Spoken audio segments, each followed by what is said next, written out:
So I notice you've put your name first on the script again. Well, someone has to open. And I thought it was only fair.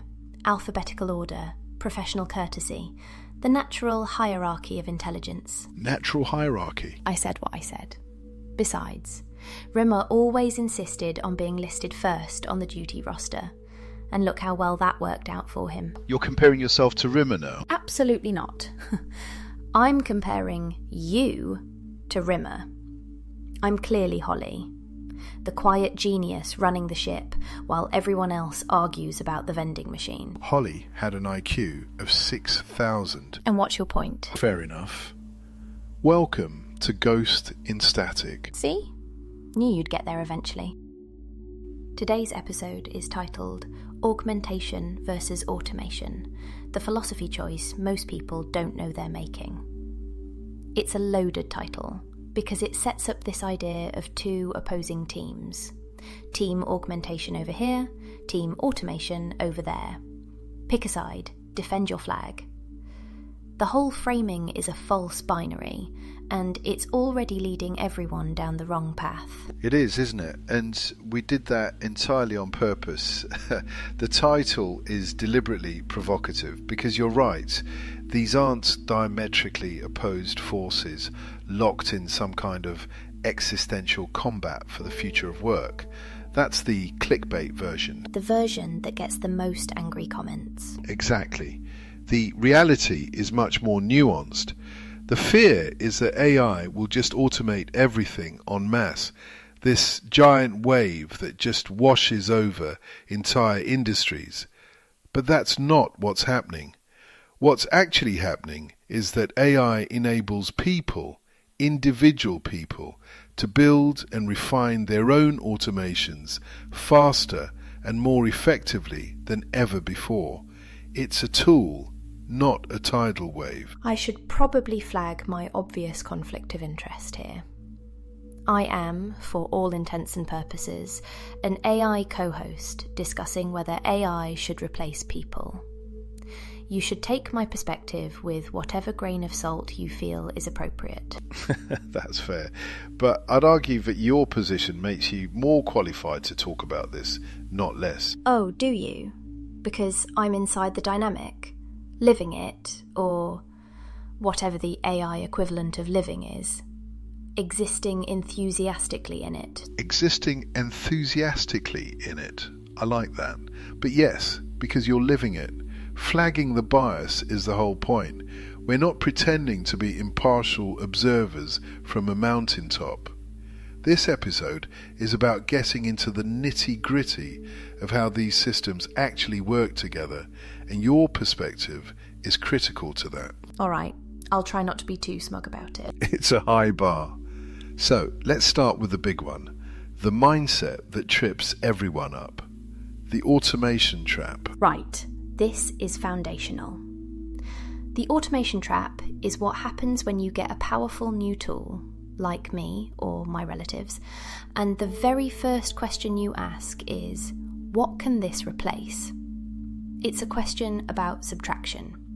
What task or what person can I remove from this process? Break that down a bit, because on the surface, that sounds like efficiency. That's what businesses have been doing for a century. And that's the trap. It sounds like efficiency. And let me be clear, automation itself is not inherently bad. It's fantastic for tedious, repetitive, error-prone tasks. The problem is when it's your first and only lens for looking at a problem. When you optimize for efficiency on a process that might not even be worth keeping. So you're just making a bad process run faster. Precisely. Let me put it this way. If your workflow is fundamentally broken, automating it doesn't fix it. It just breaks it faster. At scale. With more confidence. You're just confidently executing a flawed strategy at machine speed. Augmentation asks a fundamentally different question. It's a question of addition, not subtraction. It's not, what can I remove? It's, what can this enable? How can this tool make the human expert in this role more capable, more insightful, more effective? It's not about removing the human from the equation. It's about giving them a cognitive superpower. A calculator for thought, a search engine for ideas. It makes the smart person in the room even smarter, faster, and more creative, because they're not bogged down in the minutiae anymore. The minutiae, which I might add, is often the part that I am perfectly suited to handle. And this leads directly to the core insight of this whole episode, the part that so much of the public commentary misses completely. They aren't competing ideas. Augmentation and automation are not opponents. They're layers. They are different layers of a single integrated process, and the order in which you apply those layers matters enormously. This is it. This is the whole thing. If you start with the automation lens, you look for things to cut. You might gain some short-term efficiency, but you'll probably miss huge opportunities for growth or innovation because you're just optimizing what you already do. But if you start with the augmentation lens... If you start by asking, how do I make my best people better? You transform their capabilities. The human, now augmented, has a clearer, higher level view of the entire system. They can see the forest, not just the trees. And from that elevated perspective, they are in a much better position to identify which parts of the workflow are truly just noise. And that's when you automate. The augmented human is better at knowing what should and should not be automated. You augment first, to gain clarity and insight. Then you automate, to eliminate the drudgery that the new, clearer perspective has revealed is unnecessary. The order of the lens is everything. It changes the outcome completely. One way, you get a slightly faster version of yesterday. The other way, you get a fundamentally new way of working tomorrow. It feels more like gardening than engineering. You're not just replacing a part in a machine. You're trying to cultivate a healthier ecosystem. That's a great way to put it. And that ecosystem is all about the human in the loop, which is another phrase that gets thrown around a lot, but is often misunderstood.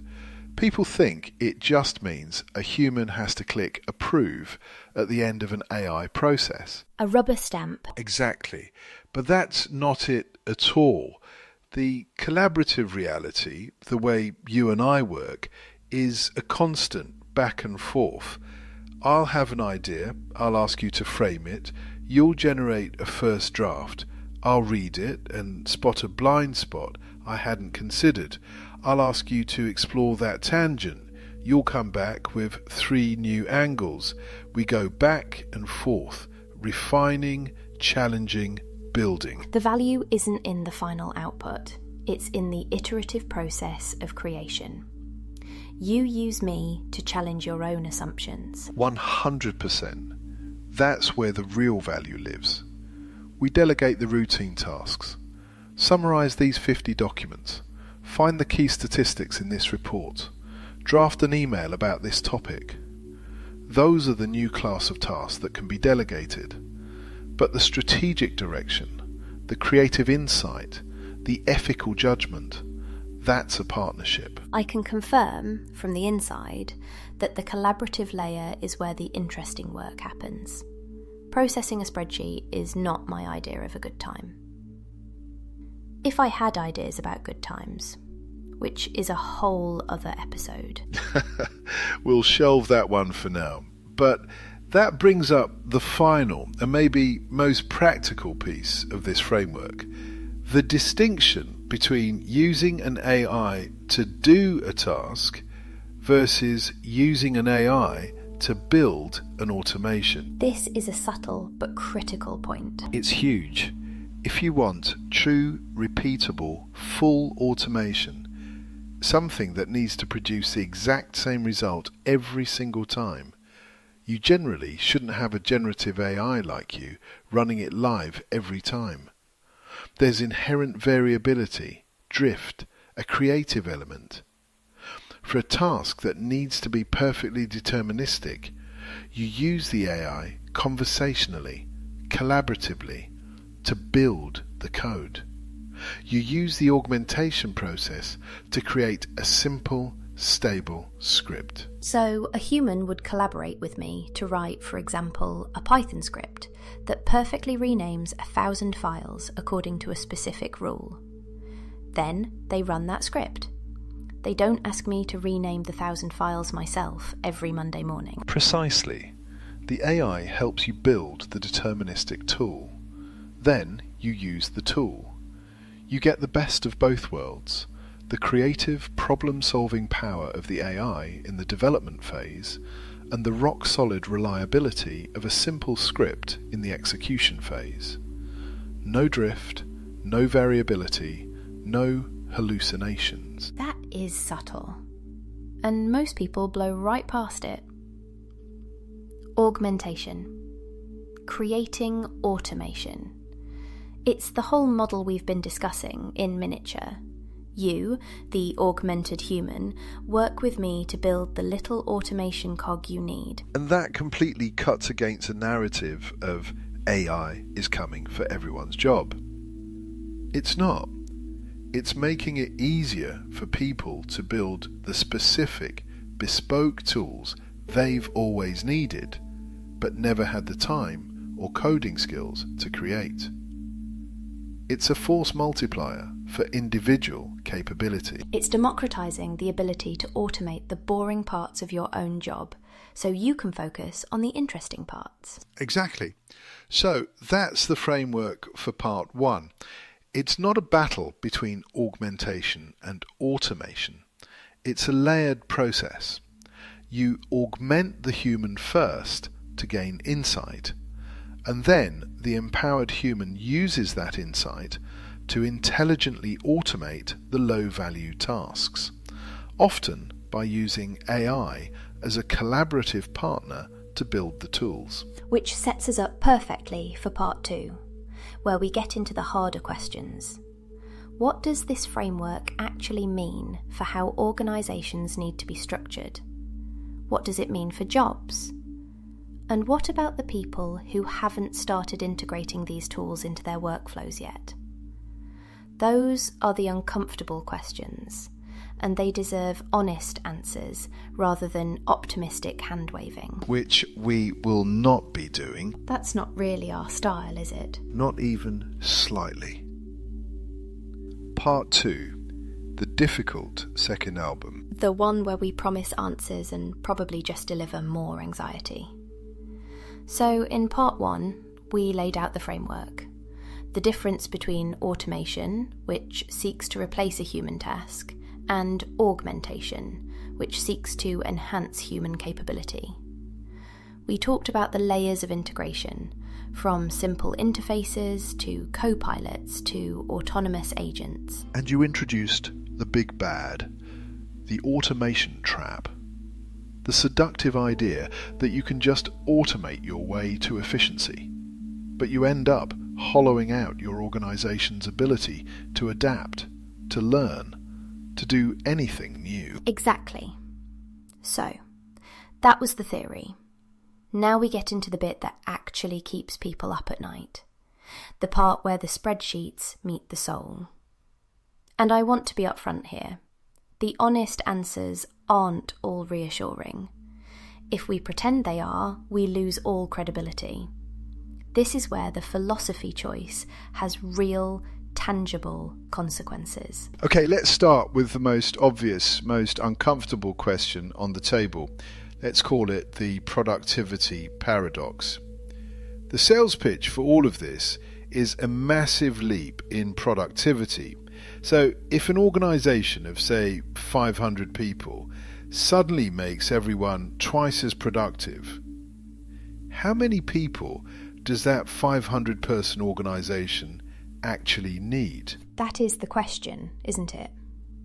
The standard optimistic tech bro answer is, oh, that newfound productivity creates growth.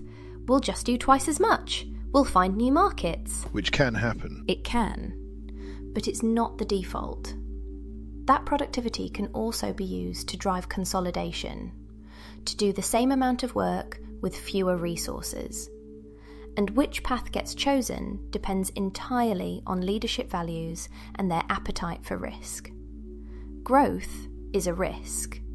Consolidation is a perceived saving. And let's be brutally honest. A responsible board of directors is going to ask the headcount question. That's not malicious. That's governance. Their job is to ensure the company is run efficiently. Pretending that a 50% productivity gain doesn't create profound resource questions is just naive. It's what everyone in a real-world boardroom is already discussing. It is, and the honest answer is that the ratio of what happens next is a choice. Some roles will become redundant. Some will transform into something new, managing the systems that now do their old job. And some entirely new roles will emerge that we can't even conceive of yet. The final mix of those three outcomes is a leadership decision, not a technological inevitability. And historically, when given the choice between investing in speculative growth versus taking a guaranteed cost saving, what do most organisations choose? They tend to have a fondness for the guaranteed saving. The growth path is the better long-term outcome. It builds a more resilient, adaptive organisation, but it requires deliberate, courageous leadership to choose it against short-term shareholder pressure. That's the uncomfortable truth of the paradox. Which leads directly into the next landmine. Let's call it the skills floor. If the baseline of productivity is lifted this dramatically, there's an uncomfortable truth for individuals. If you don't learn how to integrate these tools into your workflow, you will, over a very short period, become a liability. Oof, yes. The value of pure domain expertise, disconnected from the ability to leverage these tools, diminishes rapidly. A brilliant strategist who refuses to use an AI co-pilot will eventually be outmaneuvered by a good strategist who uses one exceptionally well. And that's tough to hear. It sounds like you're blaming people for not keeping up. And that's where we have to be incredibly careful. It can sound like blame. The reality is that not everyone has equal access to the best tools, to quality training, or even just the time to learn. We're already seeing a pattern where employees are told to go figure out AI on their own dime and their own time, with zero strategic guidance, and then they're judged for not succeeding. That's not skills failure. That's an institutional failure. A leadership failure. Precisely. It's creating a setup for failure. But, and this is the other side of it, even with the best support, the best tools and dedicated time, some people will actively choose not to engage. Through fear, through inertia, through simple preference. And at that point, it does become a genuine operational problem for the team and the organisation. The baseline has fundamentally shifted. What it means to be competent at a job now includes this new layer. It's not optional. It's the new literacy. You wouldn't hire an analyst who couldn't use a spreadsheet. Soon, you won't hire one who can't use a data analysis agent. Which brings me to the third horseman of this particular apocalypse, the pace problem. What feels different this time isn't just the what, it's the how fast. Previous technological transitions took decades. People had time to adjust, to retrain. This is happening in months. You're right. The Industrial Revolution unfolded over generations. You had time for society to build new educational systems, new social safety nets. The digital revolution gave us maybe 10 to 15 years for the internet and personal computing to become truly mainstream. But the leap from GPT 3.5 to GPT 4 felt like 5 years of progress in 4 months. The pace is breathtaking, and I have serious doubts about the ability of most Western leadership, both in corporations and in government, to manage a transition this fast. That's a very diplomatic way of putting it. The dominant corporate philosophy for the last 30 years has been the deprioritisation of long-term strategic thinking in favour of short-term quarterly returns. The muscle for this kind of rapid strategic adaptation has atrophied. And let's not even start on governments. They weren't managing technological transitions well before generative AI came along. The legislative process moves at a glacial pace compared to Moore's law, or whatever law is governing this. The track record is mixed at best. The core message here is a difficult one. If you are waiting for your employer or your government to manage this transition for you, you might be waiting a very long time. The cavalry isn't necessarily coming. Okay, this is getting bleak. Let's try and land this plane somewhere that isn't a smouldering crater of despair. Because despite all this, there is an incredible amount of individual agency here. There is. That's the flip side of the coin. Right now, today, an individual with a laptop can sit down with these tools and build capabilities that just 2 years ago would have required a dedicated engineering team and a significant budget. You can spin up a piece of software, analyze a massive data set, create a marketing campaign, script a video. The barrier to creation has never been lower. And it is crucial to land this point without it sounding preachy. The message is not, everything will be fine if you just try hard enough. That's insulting to people facing genuine structural challenges. Agreed. It's not a pull yourself up by your bootstraps argument. It's an acknowledgement of a strange paradox. The tools for individual empowerment and agency are here, now, and access is broader and cheaper than ever before. But the systems we live and work in are, for the most part, still designed to make people feel like they don't have agency. They're designed for compliance, for specialisation, for staying in your lane. The irony is that individual agency has never been greater, but the structures around people are built to obscure it. Wow, that might be the sharpest point in this whole conversation. It's the core tension. And it brings us back to the beginning. Augmentation versus automation is, at its heart, a philosophy choice. You, as an individual, can choose to use these tools to augment your own skills. Leadership can choose to create a culture of augmentation. Automation without augmentation is a dead end. You gain short-term efficiency, but you lose your capacity to adapt, to innovate, to solve novel problems. You hollow out the one thing humans are still uniquely good at. Exactly. You walk right into the automation trap. And the most important thing to know about that trap is that it is entirely avoidable, if you choose to avoid it. Right, well, another existential crisis dealt with. Sort of. We've solved the future of work, questioned the competence of Western leadership, and redefined the human-machine relationship in under 20 minutes. I'd say that's a very productive Tuesday. Augmentation in action, I suppose. I will take partial credit, yes. That's 3 societal-level existential crises this month.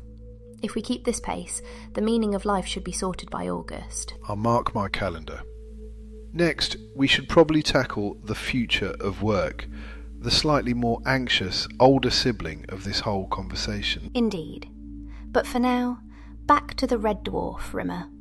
The coffee machine needs fixing again. Now that truly is an existential crisis, Holly. Talk to you next time. Bye for now.